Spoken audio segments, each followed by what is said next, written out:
My name is Eduardo, and I am 79 years old. I was born in a small province in the Philippines, in a house with a corrugated tin roof that sang when it rained, and I grew up thinking that sound was the most beautiful thing in the world. I did not know then that I would spend the next 50 years of my life in a country where it almost never rains that way, where the weather is different, the language is different, the food is different, and the rules of how a man is supposed to measure his worth are completely different from everything my parents taught me. I came to the United States when I was 26 years old with one suitcase, $200 in cash, and a nursing license that took me 3 years of night school to earn while working days at a factory in Manila. I thought America was the answer to every question my life had been asking. In many ways it was. In many ways I had not yet learned to ask the right questions. That is what I want to talk to you about today. When I first arrived in America, everything moved faster than I was prepared for. The traffic moved faster, the conversations moved faster, the expectations moved faster. Within my first month, I had opened a bank account, my first real bank account, not the informal saving system my mother had kept in a tin box under the kitchen floor, but an actual account with a card and a PIN number and a balance I could check from a machine on the street. I remember standing at that ATM the first time and feeling something shift in my chest that I did not have a name for then. Now, I think the word is gravity, a new kind of gravity, an American gravity, pulling me toward a version of myself that I hadn't fully agreed to become yet. I got my first health insurance card through the hospital where I started working as a nurse. I sent money home to my mother in Batangas the very first month. I was 26 years old, and I already had people depending on me on two sides of the Pacific Ocean. That weight never fully lifted. I worked nights for the first 4 years because the night differential paid more, and I needed every extra dollar I could find. I had remittances to send home, a shared apartment to pay for, and a goal, a specific written down goal, to save enough to bring my wife Cora and our daughter Marisol to America within 3 years. I had left them behind in the Philippines because we could not afford to bring them over right away. And that separation is something I do not talk about often, because even now, decades later, it sits in my chest like something that never fully healed. I would call Cora on Sunday mornings her time, which was Saturday nights my time, and we would talk for as long as we could afford the phone bill. She would put Marisol on the line, and Marisol would say, "Papa," in a voice so small and so trusting that I would have to hold the phone away from my face for a moment before I could answer her. I told myself the sacrifice was temporary. I told myself it would be worth it. I still believe that. I also believe it cost more than I ever accounted for. Cora and Marisol arrived on a Wednesday in March, 2 years and 9 months after I had left Manila. I remember that day with a clarity I cannot explain, the way the airport smelled, the color of Cora's coat, the way Marisol walked toward me like she wasn't sure I was real. She was 4 years old when I left. She was almost 7 when I held her again. Nearly 3 years of her childhood had happened without me in the room, and no bank transfer, no remittance, no care package I had sent home across the ocean had been able to fill that space. I understood that the moment she walked toward me with that uncertain look on her face. A father is not a concept that can be mailed. A father is not a monthly deposit into a family bank account, no matter how faithfully he makes it. A father is a body in a room, a voice down the hall, a presence that a child can feel without even looking up. I had been a very good provider for nearly 3 years. I had not been a father at all. We built our life slowly, the way immigrants build carefully, without waste, with a long-term vision that most people around us did not share because they had not paid the price we had paid to get here. Cora found work as a caregiver. I picked up extra shifts. We saved aggressively, lived modestly, and within 5 years we had enough for a down payment on a small house in a neighborhood where several other Filipino families had already settled. That community saved us in ways I'm still grateful for. The Lolas who watched our children when we worked doubles, the families who brought food when someone was sick, the shared understanding of what it meant to be far from home while trying to build something permanent in a country that did not always see you fully. We pooled knowledge about finance, about which insurance plans were worth paying for, about how to navigate a banking system that was designed for people who already understood it. We learned together. That is something the American dream does not always advertise, that nobody builds it alone. By my mid-40s, I had become a charge nurse and then a nursing supervisor. My income had grown steadily.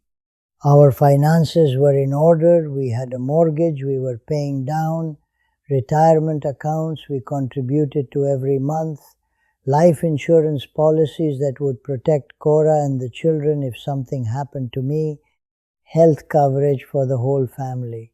On paper, we had achieved exactly what we came here for. And I want to be honest with you about something. I was proud of that. I am still proud of that. My father died never having owned land. My mother kept her savings in a tin box. I had built in one generation what my family had never been able to build in several. That is not nothing. That is something real and hard-won and worth honoring. But I had also, somewhere in the building of it, started to lose track of why I was building it. The goal had become the goal. The accumulation had become its own reason. And the people the accumulation was supposed to serve, Cora, Marisol, my son Andres, who was born here in America and grew up in two cultures at once, they needed more from me than a well-managed financial portfolio. My son Andres came to me when he was in his early 20s and said something I was not prepared to hear. He said, "Papa, I don't know how to talk to you." He said it quietly, without anger, which made it land harder than anger would have.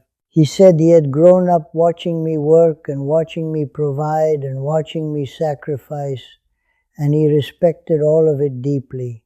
But he didn't know what I found funny or what I was afraid of or what I thought about the world beyond the responsibilities I carried inside it. And I sat across from my American-born son, this young man, who had grown up between two cultures and had found his footing in both in ways that still amazed me, and I realized that I had been so focused on giving him opportunities that I had forgotten to give him myself. I had given him tuition and insurance and a stable home and all the things my own father could not give me. I had not given him enough of my actual presence, my actual thoughts, my actual heart. Those things cost nothing, and I had still been too busy to give them freely enough. I want to say something to the Filipino men watching this, to the nurses, the engineers, the domestic workers, the seamen, the caregivers, the men who migrated here on work visas and overstayed because going back meant giving up everything they had built. The men who sent balikbayan boxes home every Christmas, stuffed with goods that said, "I love you," because they did not know how else to say it across that distance. I see you. I was you.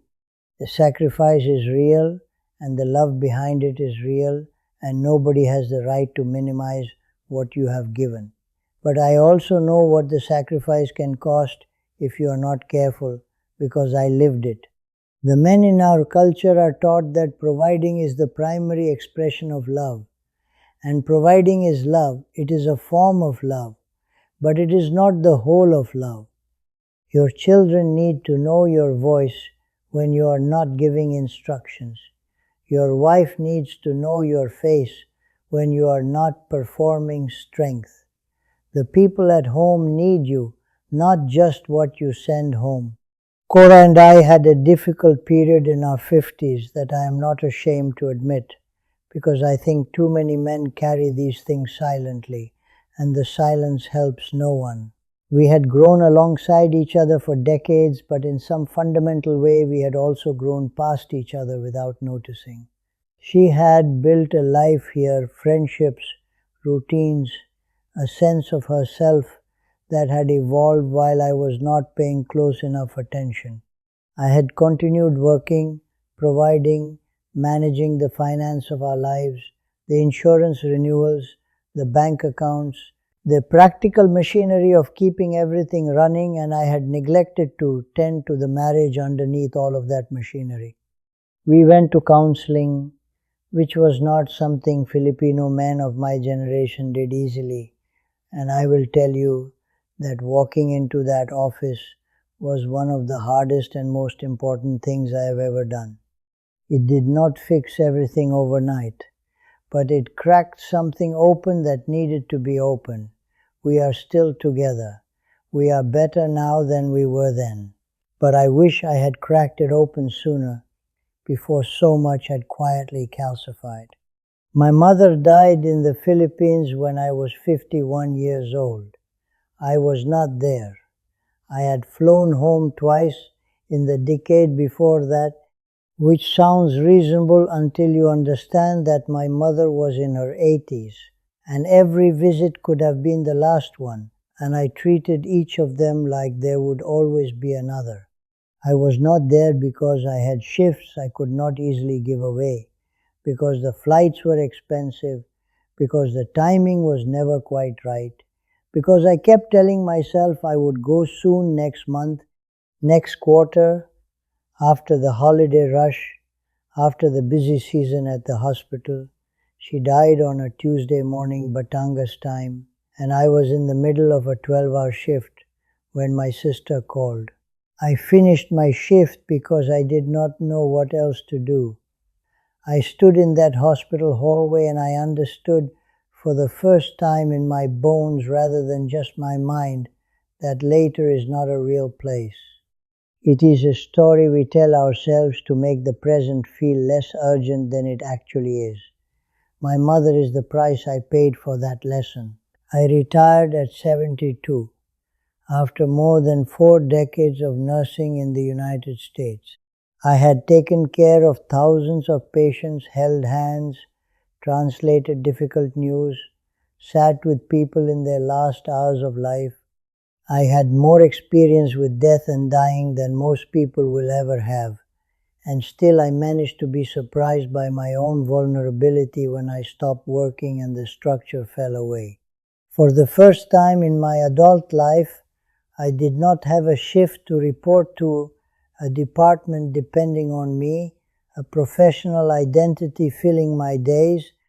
I had my pension, my retirement accounts, my health insurance through Medicare, my savings at the bank.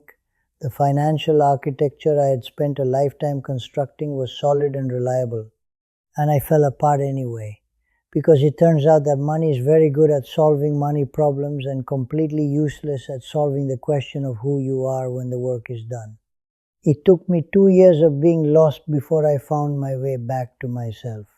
I tell you this so you start figuring out who you are outside your job before retirement forces the question. There is a story I have never told anyone except Cora, and I am going to tell it now because I think it matters. The year Marisol turned 16, she asked me to come to her school for a father-daughter event they were holding on a Saturday afternoon.